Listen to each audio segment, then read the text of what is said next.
Joining. There we go. We've got that doorbell going off. Not that everybody can hear it, but I know I can.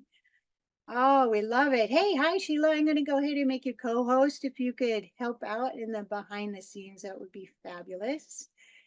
And listen, we already have so many people jumping in here. It's going to be a great Tuesday. So excited. Oh, so much happening. I love it. So good to see everybody. So I got to kick it off. Anybody got any great drone story? So anybody went out, maybe flew? Oh, Sheila's got something. Oh, I love it. Wait, Sheila, can you unmic? Tell us what you got going on right there. Same thing Sharon has.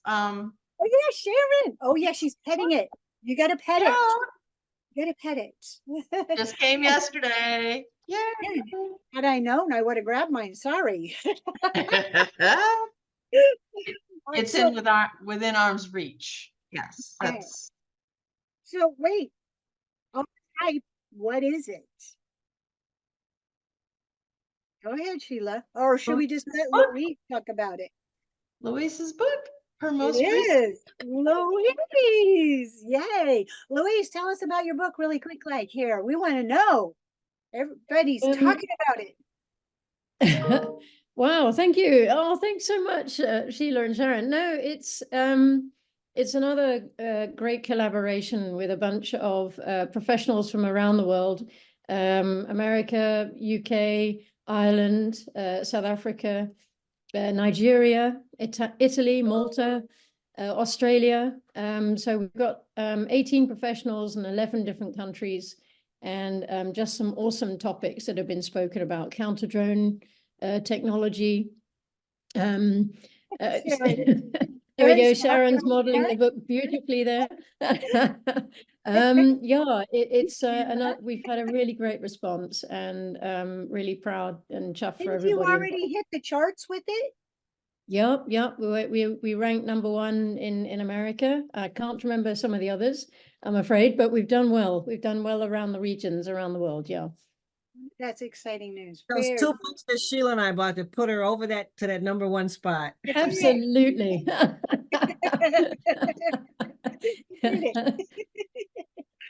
You're my besties. Good information in there. Encourage you to check it out. Louise, can you go ahead and put your link in there for the book if anybody else wants to grab Thank a you. copy? Right? I'll do that. All right. Anybody else got any great drone stories to share? Real quick, like I know people went out and flew. Some people might have had to fly in the snow, like Sheila. Carolyn. Eric needs to talk about the weekend. Okay. So we hosted a number of people out of the Drone Zone Sanctuary this Saturday, and we had a couple of special unexpected visitors show up, including this 80-year-old gem of a man who goes by Henry the Truck. And we had a great time hanging out with Henry the Truck and a couple of other Borrego Springs residents. And although the weather wasn't perfect, the camaraderie was excellent. Oh, I agree. It was a wonderful day flying out there. And so again, Drone Zone Sanctuary is just a really great place to get out and fly, wide open spaces. And it was so fun to see everyone out there.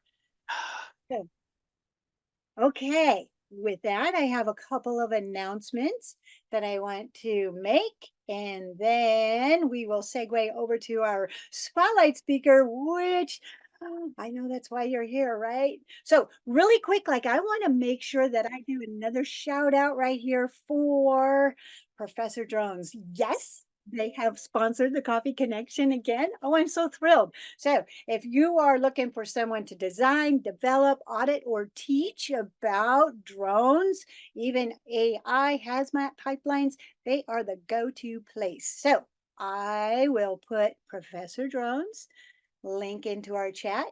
And then one other announcement that I would like to make is if you happen to be traveling to Southern California or in the area, drone mix and mingle is going on again. It's the first Saturday of the month in Lake Elsinore.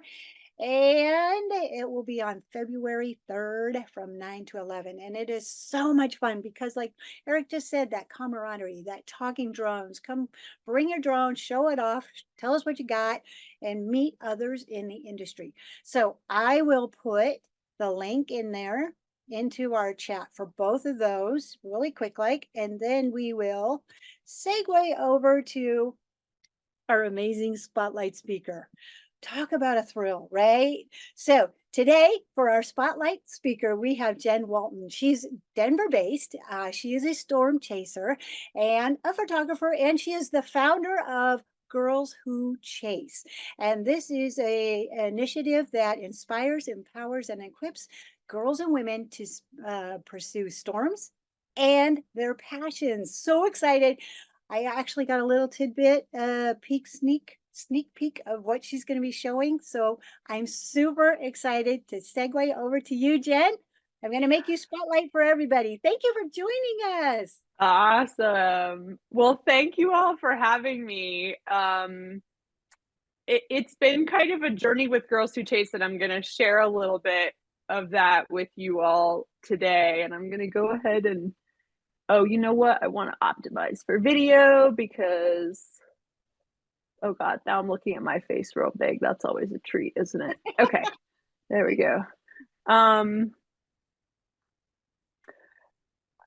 So when Girls Who Chase first launched, and I'll talk about that as well, we had the opportunity to chat with Sharon. We kind of crossed paths because I know that in the drone space is another underrepresented group. And so what I thought I would do today is talk a little bit about how we came to be and what this looks like and what our goal and purpose is, and then get into the fun stuff. So I personally don't have a drone, but there are a lot of chasers who do, and that number is growing every year for a variety of reasons. And I'll talk a little bit about that as well. And would love to see some folks overlapping into both areas. So my secret goal here is to get a lot more crossover going in the next couple of years. So so my name is Jen Walton. I am the founder of Girls Who Chase, and I'm excited to be here today talking to you about it. Our mission is to inspire, empower, and equip girls and women to pursue storms, the sciences, and their passions, as Desi mentioned. Our vision is bold and large. And that's that we believe in a world where girls and women know that they can do and be anything they want and feel supported and welcomed in any field they choose, most especially in storm chasing, meteorology, and other fields of STEM.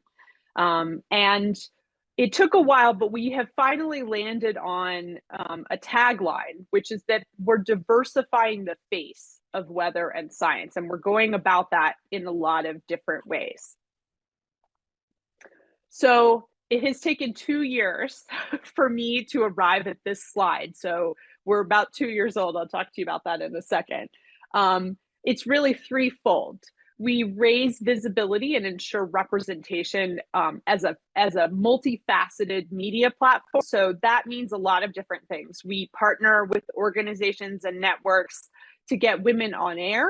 And get more folks seeing female faces in this kind of storm chasing and weather space, really, as the goal is representation in order to dissolve cultural stereotypes around who a storm chaser is.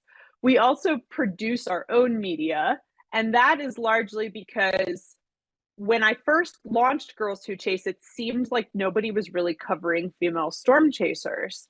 And so I thought, well, all right, screw you all, we'll produce our own media. So now we do both.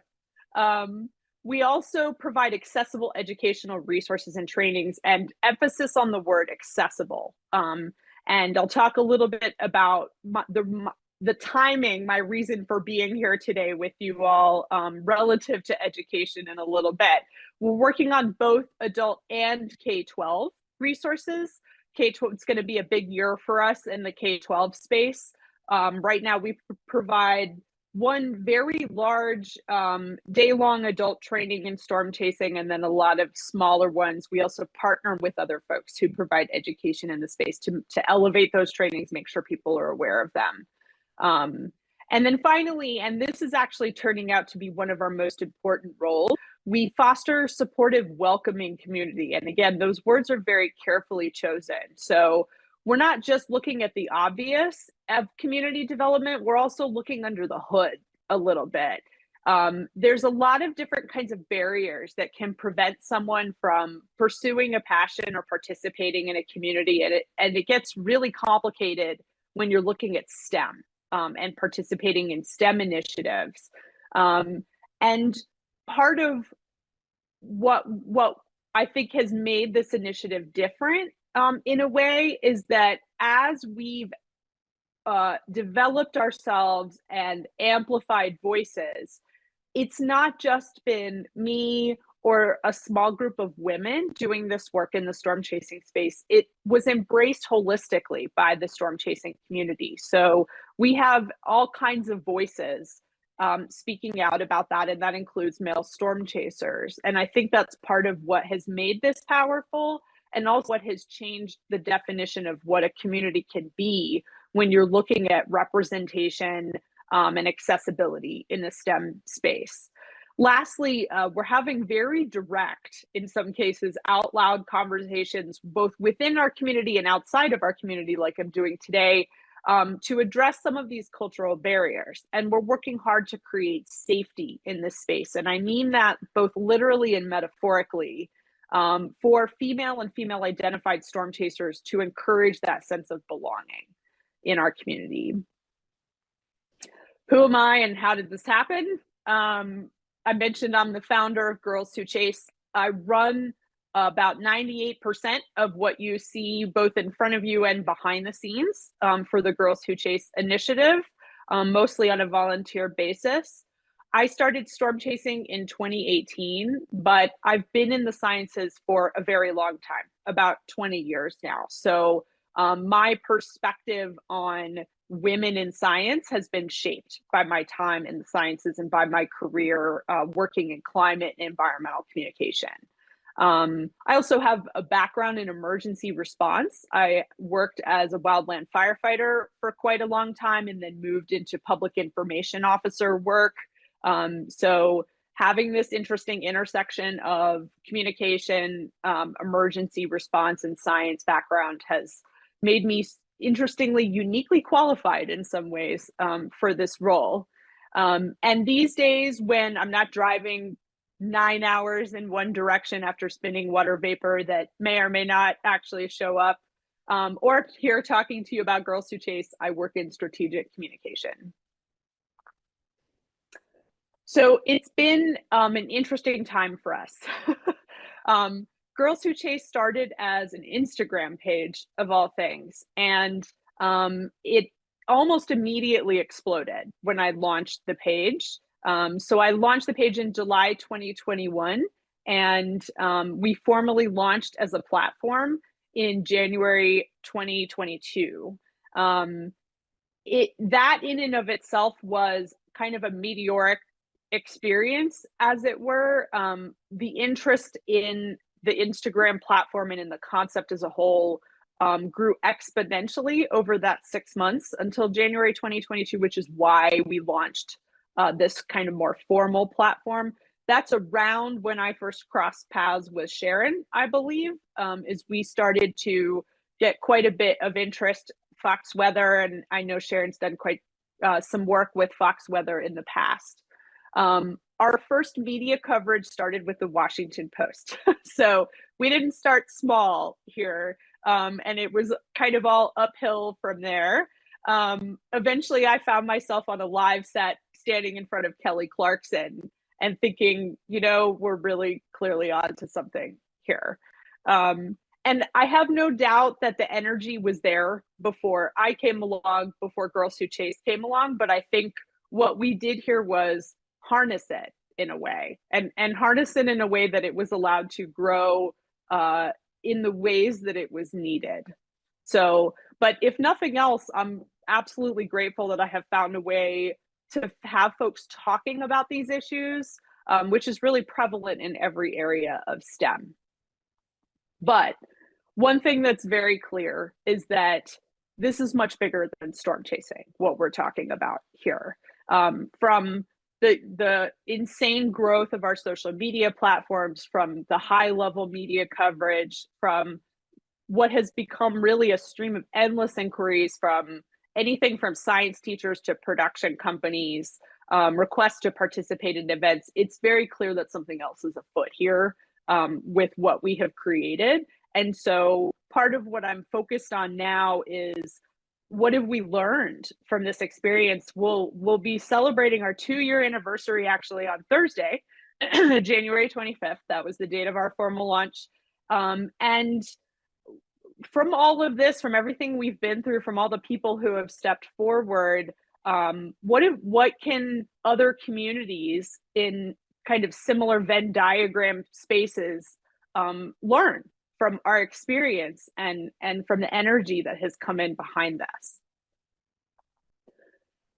The way that we initially saw this, and it's not that this has changed, I think it's just evolved. The challenges we initially saw it is that no surprise here, storm chasing has always been viewed as a male-dominated space, right? When you think about who a storm chaser is, probably a lot of you right now are thinking about somebody driving into the outer circulation of a tornado, probably in a tank and shouting, and it's probably a man. And that's okay. That's because that's what you've seen. However, this lack of representation ultimately has a big ripple effect, a much bigger ripple effect. We found that it can discourage girls and women from starting to chase writ large, and it actually has a ripple effect more broadly in the meteorology space and in the geosciences. And ultimately, this lack of representation can deny girls and women role models. So when I say, female storm chaser, what does anybody think about? Is there a female storm chaser out there that you can think of? And when I ask that question, 90% of folks then think of Jo from the movie Twister, right? That she was the lead role in that movie. And okay, yes, it's totally cliche, but storm chasers quote that movie all the time. It's one of our favorites, right? We act like it's real in a lot of ways. However, that movie is now 27 years old and Jo isn't real. So there's a few problems there, right? We also have learned that this ripple effect can ultimately limit business opportunities, engagement, and more for women who choose to enter the weather and chasing space and want to make a business of it or want to engage in a business-oriented way in some way. And really, the goal here is, just to be clear, and this can be applied really in any space, the goal is to go from female storm chaser to storm chaser, right?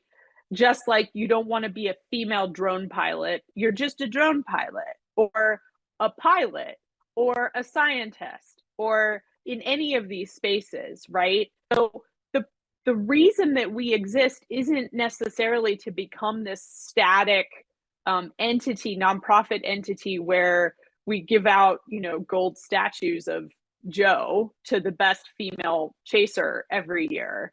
It's really to cease to no longer be needed. It's to make a point to raise our hand and say we have an issue here and it's affecting us, and then to no longer down the road be needed to make that point anymore because it's no longer an issue.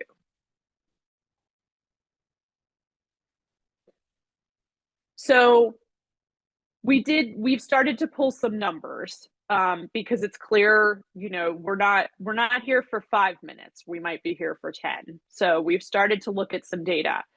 This is tough because there is no real way to quantify the storm chasing community. It's very self-selected and there's no real criteria to define a storm chaser. But what we're finding is that there are a lot of parallels numerically between women in storm chasing and women in the geosciences, earth sciences, even women in weather. And so one might think to themselves, right, women in storm chasing is kind of niche. Like it's a pretty small group. Like, who really cares? Why is this impactful? Why does this matter on a larger scale? And it doesn't help that it's hard to define the storm chasing community. But I've gotten more curious over time, and I did have a number in my head based on the folks that I had interacted with over the roughly year and a half that I had been running Girls Who Chase, when I asked this question on Twitter, of, what percent do you think? And that was the only way for us to pull numbers here, right? Again, because this community is sort of self-selected and self-identified, we can't even send a survey to the storm chasing community and know that we're being thorough. So we did have a great response. We had 285 people vote in this. And so that puts us somewhere between 10 and 20%, which is reflected in a lot of areas across the STEM fields. And go figure, it's pretty similar to the geosciences. So it's probably fair to say that we can make a lot of parallels in how we're looking at these different communities and how we're looking at representation and in the sciences more broadly, especially in these non-stereotypical fields. How we started to piece things together is I discovered an unexpected benefit of the launch and the running of Girls Who Chase as a media platform, and that's a whole lot of qualitative data.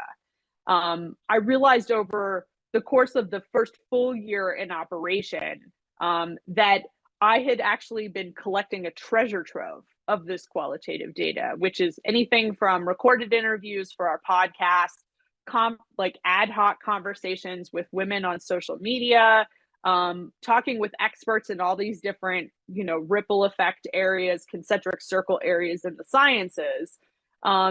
It actually made us possible to look across this shared experience of what is now hundreds of women and men, and identify some of these patterns that we're seeing, that will help us actually better understand this challenge and identify some solutions. And this is a big network. We're talking hundreds of women now representing over 15 countries, both women in the scientific arena, as well as media. And that's where it really started to get interesting, right? So obviously we had a lot of media interest as we were launching and kind of expanding in scope and scale. And I had a bunch of ad hoc conversations with producers, anchors, broadcasters, who had all witnessed variations on the theme over their years of reporting on some of this, especially in the weather space. And so being able to piece together perspective from groups that seem very different, but actually were witnessing the same thing just from different areas was fascinating. And then when you add in the perspective of male storm chasers and male scientists to this, it gives us a really interesting, almost 360 perspective of the issue. And that's where I think we really can add some value here in terms of being able to identify the challenge and then talk about paths forward. So here's what we learned. And I'm only going to go into a couple of these because I could definitely talk for 3 hours straight and nobody needs that. The first thing I want to talk about that I know has a lot of parallels here is that there were really distinct patterns in barriers to entry into storm chasing for women. And the other interesting thing, and that's part of what I say when I say we're looking under the hood, is that some of these barriers are an inside job. They're not things that can be fixed by us, by external communities, by other people. They're self-limiting stories. And I'll talk about that in a second.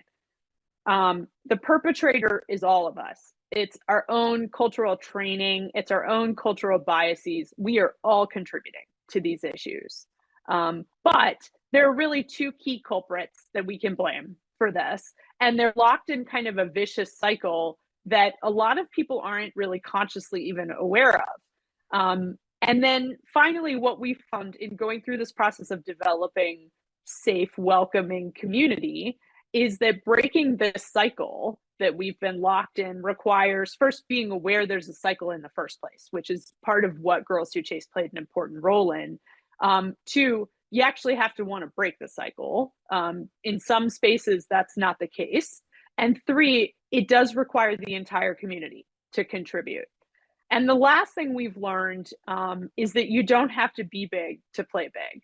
We're playing big here. Like the fact that I was standing on the Kelly Clarkson show talking about women in storm chasing, this isn't a small thing. But we started small. We started as an Instagram page, right? It was just like a sparkle in Jen's eye, essentially. And here we are 2 years later talking about these things at a very large scale.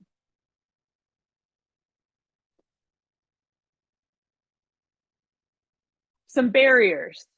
So some of these are going to be obvious, right?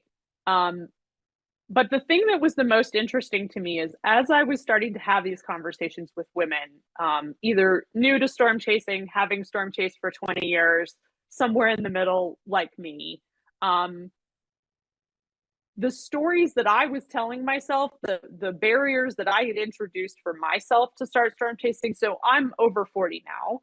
I started storm chasing close to 40. And probably a lot of you are thinking to yourselves, if you're over 40, that's when I made a bunch of major life changes too, right? It's kind of when you realize you're running out of time and it's time to do the thing that you love. It was going through that process that helped me realize how I was telling myself these limiting stories and preventing myself from doing something I really was desperately passionate about. And the thing that struck me about these conversations was my stories were the same as all the rest of these women who were either late to the game or in some way were limiting themselves in the storm chasing space. But this lack of obvious role models. I mentioned Joe from the movie Twister, right? We just don't have a lot of kind of upfront in your face, obvious representation in this space. That matters. And because we weren't seeing anyone who looked like us, there was also this subconscious story of we don't belong here. And that storm chasing must not be for us, because I personally couldn't envision myself shouting my head off driving into the outer circulation of a tornado, right? If that's all you know that there is, and you think you want to get into it, but you don't actually really want to do that, what's left, right? A lot of us really believe strongly that we had to have significant education. And what I mean by that is a 4-year degree in meteorology, or actually more than that, in order to chase, even to just get out there, right? Most people, myself included, didn't know that you could actually learn to forecast and do these things without going through 4 years of meteorology. And I already at that point had 2 degrees and really didn't want a third in, the natural sciences. So of course that because of that, we didn't know where to start. Like if you wake up one morning and think to yourself, I want to start storm chasing, what happens then, right? Like you don't automatically have a course dropped into your lap. Well, you do now, but you didn't then. So, and then lastly, and this is important, and I'm not minimizing any of this, just to be clear, right? Big safety concerns. So both physical safety, right? Storm chasing can be and is dangerous. And that is not something to minimize. So things like being overrun by a rotating storm, big hail, where to position safely in order to see the best of a storm, not knowing how to escape if things get a little hairy or out of control.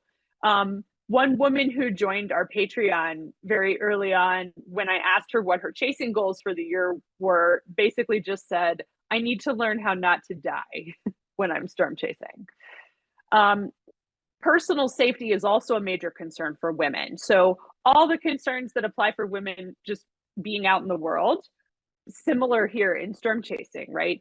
What if you want to pull over at night and shoot lightning, but you're a woman alone on a dark road in the middle of nowhere, right? Having random encounters. I can't tell you the number of times I've been pulled over shooting a storm in the middle of the day and a truck has pulled up, and 100% of the time to date, they just wanted to make sure I was okay because I was pulled over on the side of the road. However, if somebody was there for a different reason, that would be really dangerous for me. So there's a lot of fear of other people, essentially. And then the last one, and this one's also a big one, is hesitation due to imposter syndrome. So I'm going to give you an anecdote, and this is very stereotypical, and it's not across the board, but I now have pretty good data behind this. Men have a tendency to think to themselves, I'm going to start storm chasing and it's going to be great. And I'm going to just drive right out there and get in front of a storm. And they do. And women sit back and think, what if it's unsafe, but I don't know everything I need to know? What if I need to escape? And I don't know if I'm capable of this. There's this kind of second guessing process that happens. And again, like I said, this is not an across the board. There are crossovers in both directions. But what we're finding is that part of what's stopping women is a litany of reasons why they shouldn't get out there and do it. And a big part of it is second guessing their own capabilities and their own knowledge. So I'm going to talk about 2 barrier breakdowns, then I'm going to get into the interesting stuff. So the first one I want to talk about is how we interrupted this vicious cycle of media and culture.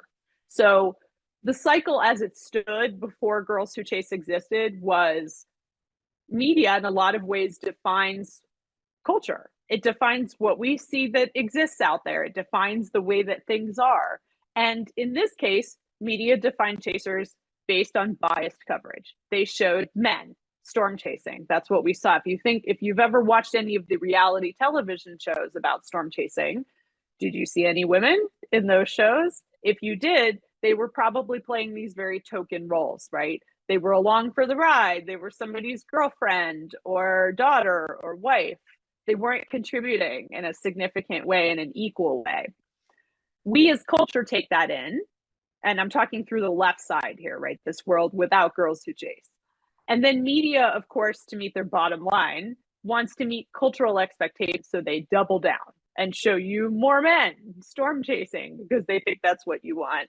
And then we get a stereotype of who a storm chaser is. And again, just to be clear, we're talking storm chasing, which is very specific here, but we've already talked about how this can be paralleled into other spaces.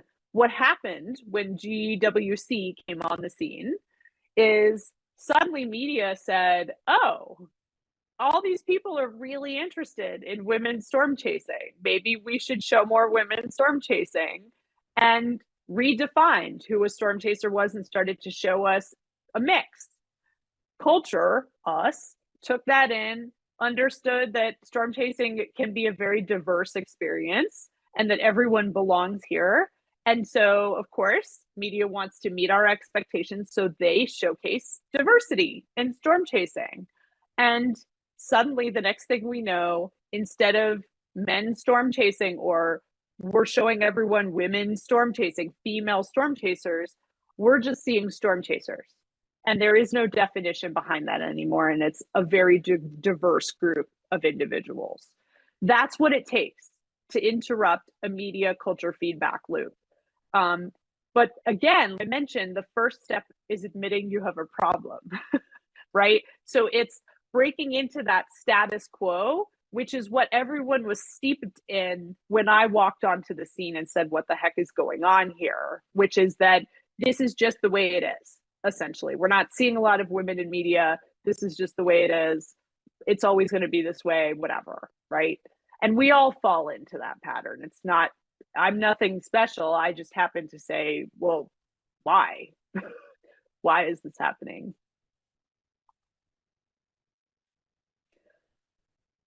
The other thing we're doing, I mentioned that a big barrier to women in storm chasing is lack of education, and that there was no storm chasing 101 that would fall into your lap when you decided that you wanted to start to storm chase. Well, good news. Now there is. So last year was our first year running, and this is pun intended, what I call spring training, which we offer now every March. This will be our second year offering it. I will get into a little bit more detail about spring training at the end of my presentation. But that is our answer to how do I get started now. And it is recorded, it's made available year round. So at any point, somebody can go onto our website and register and download all of the presentations from 2023. That will also be the case after 2024. And so what we're doing is amassing a library of resources that's all in one place and fully accessible. Okay, I'll pause for questions. Now I'm going to get into the interesting stuff. So fascinating. Oh my gosh, we love this. There's been a lot of comments into the chat about, you know, how exciting it is and fascinating, and they're loving this. There was a couple of questions. Actually, Carolyn had also mentioned culture-wise, men can also be overprotective of women at times. A couple more comments about how interesting it is. And then Sheila mentioned a good question in here about what drones are being used when you're talking about catching the storms, and then how do they handle the winds, the hail, and such like that. Yeah. So unfortunately, you've got a non-drone user speaking on behalf of drone users. So I can answer that at a high level. And then what we might be able to do with a little bit more time in the future is bring a drone user in who can really get into the technical piece of it. But the answer to that question is in my notes on this slide. So if we don't have any other questions, I will proceed. But yes, that is also true, is that men can be very protective. I think one of the things too that we have run into pattern wise is, and this is probably no surprise to this group either, there's a tendency for us to encounter mansplaining in a lot of instances. And what makes it mansplaining is that it's unsolicited. So there's this like expectation that we need additional assistance in areas in which we probably have the same knowledge level as our male counterparts. And what's been fascinating, again, this is a great kind of anecdote, is that a lot of folks who do that are completely unaware they're doing it. And the intent is coming from the right place, right? People who want to help. And I think once we started talking about it, and I think that's why I had that Brene Brown quote up, once you bring it into the light, you raise awareness that it's happening, folks become hyper aware of their behavior. So what we've seen in our own community is men who will lean into a mansplain and then catch themselves and be like, oh, wait, did you want my help? Did you actually want to know more about that? And women, you know, responding in kind, like, well, no, absolutely, please, by all means, or no, thank you, I'm good, you know? And so that community awareness also, and that's why I talk a lot about how important community is, has really been huge in helping shift our culture in that regard. All right, are we good?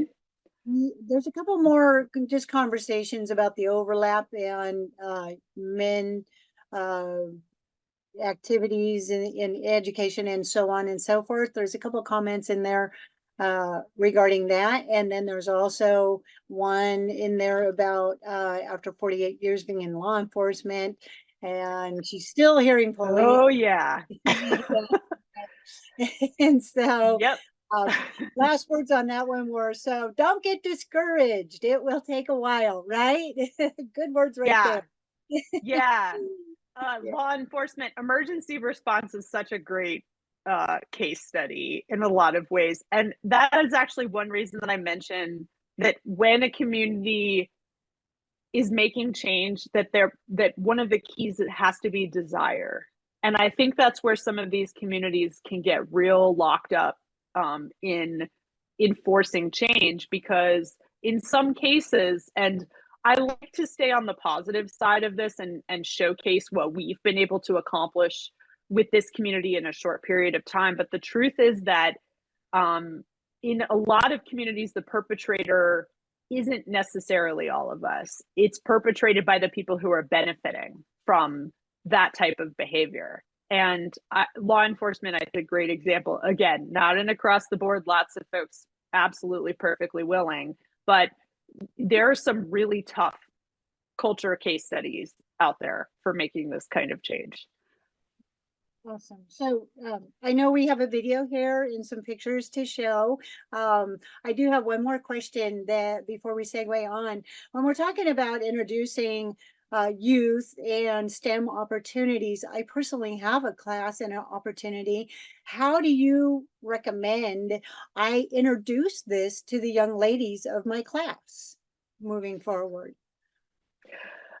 So this is going to be a big year for us, and I can't say anything specific about it yet because I don't have paperwork. But one of the things that we're working on is representation in classrooms.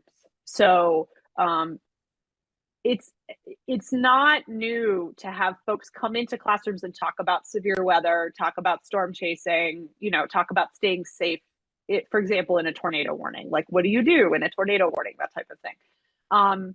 But what we're after is making sure that the people who are in those classrooms are women, because all it takes is one little girl to see that the person standing up there talking about that is a woman and that they're doing these kinds of things. And it's tough to find to do this where it doesn't seem like we're encouraging little girls to go running into tornadoes. So we have to be really careful about how we do this. But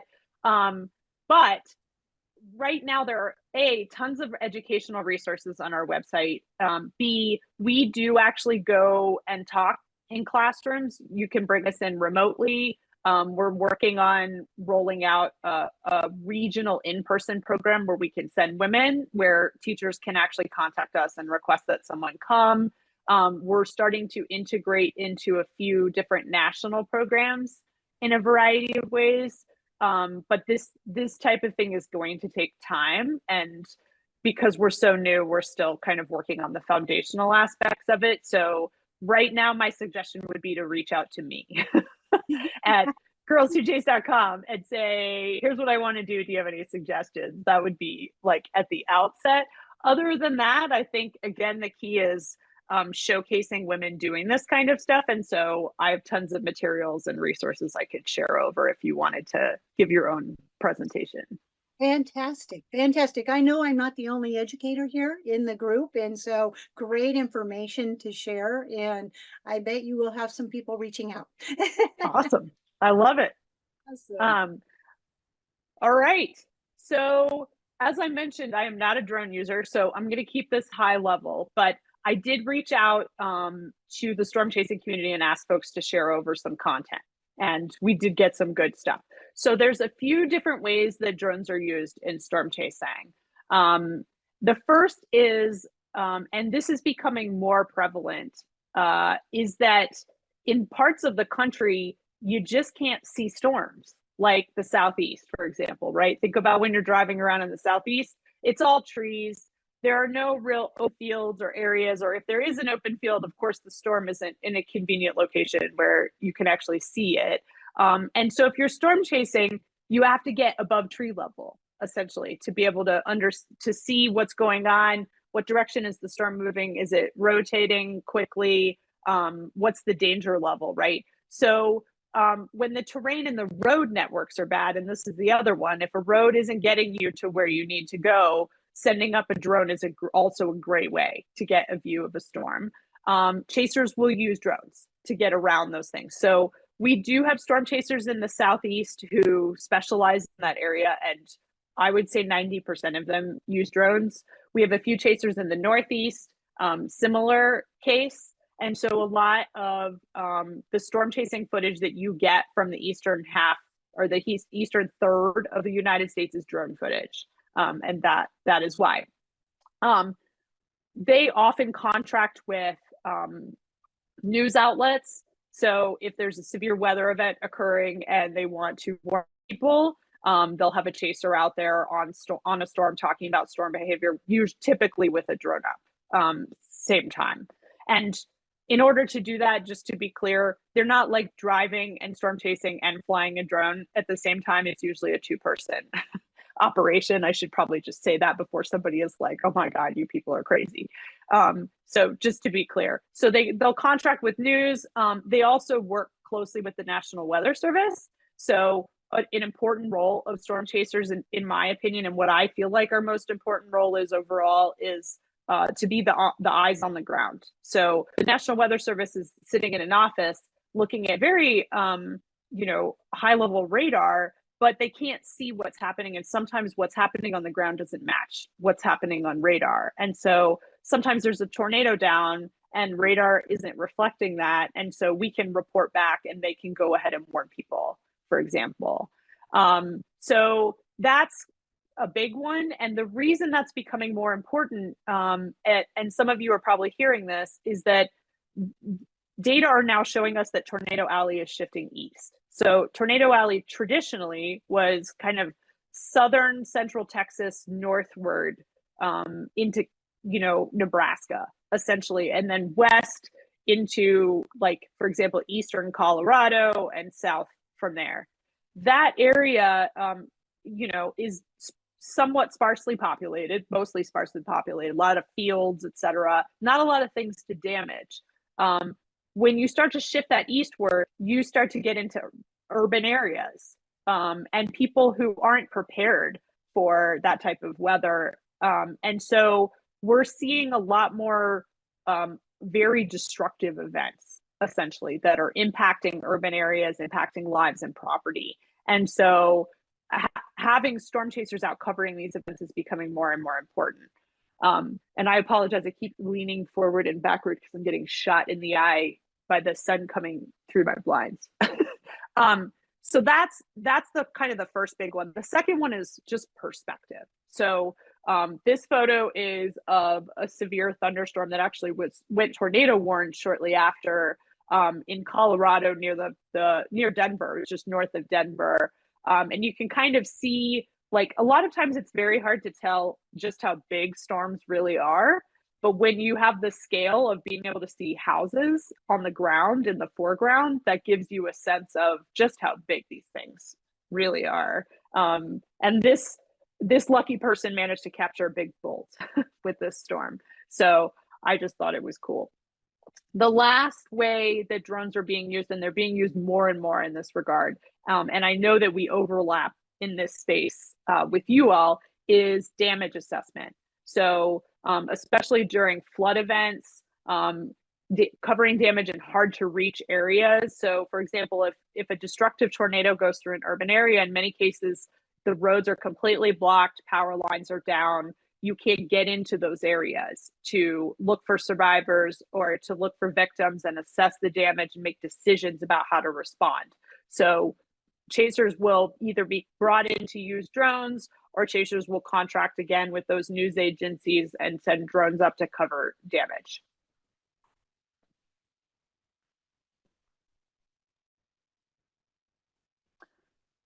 So this is just another perspective shot. This is a supercell, and it's a little harder to get scale for this, but you can kind of get a sense of how high this drone is flying. And somebody asked about rain and wind and how this works. So there are areas of a storm, and you can see that in this shot, and that's why I'm mentioning it here. On the right-hand side of kind of where the storm is gathering in the center, you can kind of see that line of clouds that rolls to the right side of your frame. That's what we call inflow. So a healthy thunderstorm breathes. It breathes in warm, moist air, and it exhales rain, precipitation, cold air, essentially. And that cycle keeps a storm in balance so that it can kind of continue on as a severe storm. And where you don't want to be flying a drone or anything in the air is in the area of inflow. Because when you get a very large storm that is, especially a storm that's about to produce a tornado, that inflow can be ripping at 70 miles and above.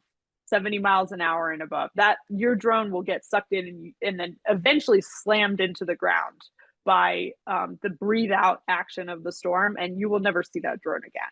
So unless you're doing it for science, I don't recommend flying in the inflow portion of a storm. There are areas of the storm, and this is where storm chasers like to hang out, and this is where this chaser is, where you can get a really great perspective of the storm, and you're not getting inflow or outflow. So you're not dealing with the breathe in or breathe out of the storm. It also tends to be fairly rain free. So you, again, on the right side of this shot, you can kind of see where these rain shafts are coming down. That's outflow. That's the precipitation that sometimes comes out as rain. Sometimes it comes out as hail. Sometimes it comes out as very large hail, which is a completely separate issue. So you can send a drone up and fly in these kind of safe zones, but you really have to be careful to stay away from the inflow and outflow portions of a storm, essentially. How far off and- is the pilot there, Jen? How far away from the storm would you say? I would put her probably about 2 miles, mile and a half. So this was taken with a wide angle, obviously, so it's a little hard to tell specifics, but yeah. And directionally, so weather in the United States, 98% of the time moves east, because the jet stream moves east. It moves from west to east. And so great places to chase if you want to stay out of all of that is either just southeast or east of the storm. In this case, she's probably in the southeast quadrant of this east moving storm. So this is what gives you those great structure perspective shots. Awesome. Awesome. So I just wanted to let you know that we are at 9:52. Okay. So I want to be very respectful of your time because I know how busy you are. Well, and everyone else. Yeah. I'll speed it up. All right. So one more perspective shot here. I love this one because you get that sense of kind of a truck here on the highway and then this big rain shaft behind it. This is in Arizona, taken by a monsoon chaser. Wow. And then obviously the cool stuff. So this is taken, this person is basically directly east of this storm.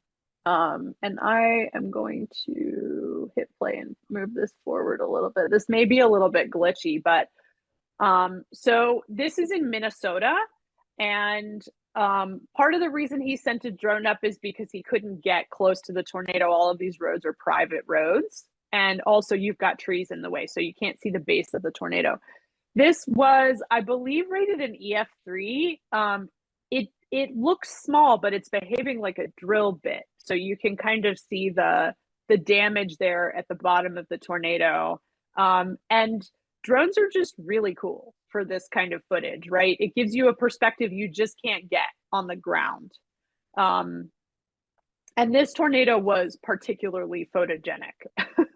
So this was in 2020, July 2020 in Minnesota. So when a tornado is down is when you really have to be careful with a drone, because they'll be sucking in air from a lot of different directions. So you have to be hyper aware of your location and probably at a fairly safe distance. Otherwise, that drone is joining that tornado. We do have a question in our chat while we segue to the next one, if you don't mind. Yeah. Waivers or special airspace access options are available for storm chasing and documenting the damage. It depends on the scenario. So it depends on the state, the city, the type of response, the incident. And I know they have to coordinate with local authorities. Beyond that, I would probably have to pass that question on to a colleague. Totally understand, because there's ground photography as well as the aerial. So aerial has a different aspect to it. Oh yeah. Yeah, well, and in many cases they can shut the airspace down above incident. So it does require coordination. So this is an example of a drone being used to cover a tornado occurring in a very treed area, dense trees, where the only way to get visibility of this is to get above it. And it's just fascinating to watch these things in action.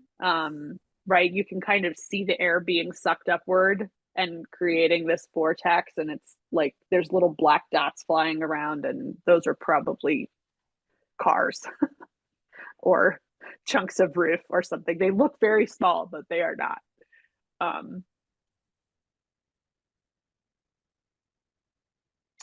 And then I mentioned that, so some of you may be aware that there was a devastating event that happened last March in Rolling Fork, Mississippi. This was an EF4 tornado. Oftentimes drones are used afterward to assess damage. And this area was very hard hit. It was also pretty densely populated. So you're not just dealing with trees, you're dealing with anything under the sun that could have been flying around. So sometimes it's just easier and safer to send in a drone. And it's pretty devastating footage. I mean, this town was pretty much wiped off the map by this tornado.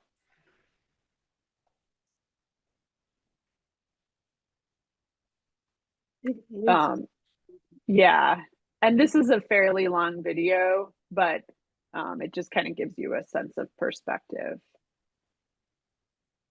Brandon Clement, who lives in Alabama, covered this one.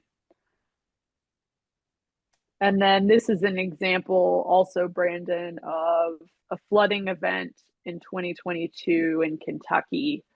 This is another great use of drones for emergency response, right? Obviously very difficult to get into these areas, especially when the flooding is still active. If water's moving at a high rate, you don't want to get into that, just to get a sense of what you're dealing with here. Sorry if it's a little glitchy. It's glitchy on my end too, but at least it gives you a sense.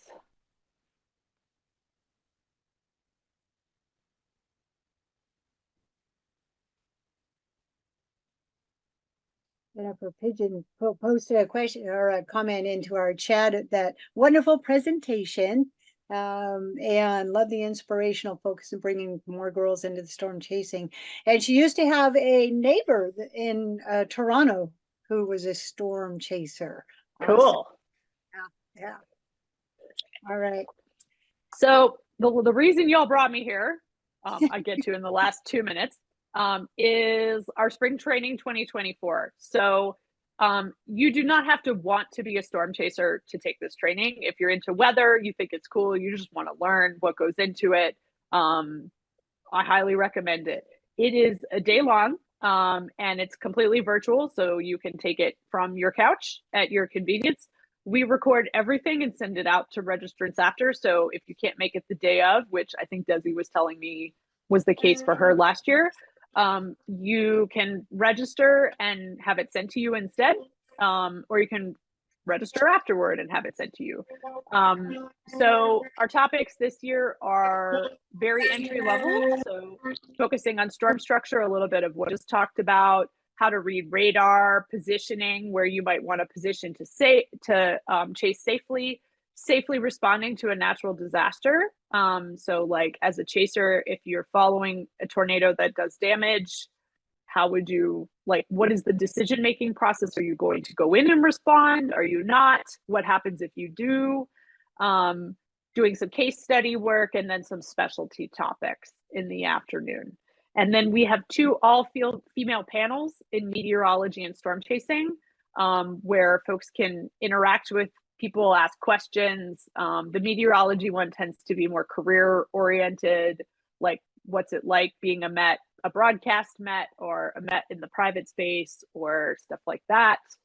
And then I've dropped a QR code up there if you want to look in more detail at our registration site. Awesome. I suggest everybody do a screenshot right now. right? Class. And like she said, I wasn't able to attend that day, so I was able to, at my leisure, go back and take some of the classes, and just a really great in-depth look at storm chasing and the safety behind it and all that. I loved it. It was great. It was a really good Awesome. class. Glad you enjoyed it. Yes, yes. And the weather, aspects of weather, huge. Well, Jen, it is 10:01 and I can't thank you enough. Everybody loved the presentation. Awesome. Excuse me. I did put your social media links into our chat. So Awesome. people Yeah. will be able to connect to you. Thank you so much. Thank you everybody for joining us here today, taking your time. And she's buzzing through her Oh yeah. there. I was like, I guess I should actually put the links up there. That might help. Another screenshot right there. Go ahead and Yep. grab that. I cannot thank you enough, and I love what you're doing, and so inspirational. So Thanks for yes, having me. you I too. appreciate it very much. Thanks, Jen. Thank you very much. This is great. Yes, it was. Thank you. All right, everybody, have a wonderful week. Love to hear your stories of you getting out and flying next week. And we look forward to talking next week. Bye. Have a good day. Hi, Jen. Thank you. Thank you so much. That kind of wraps it up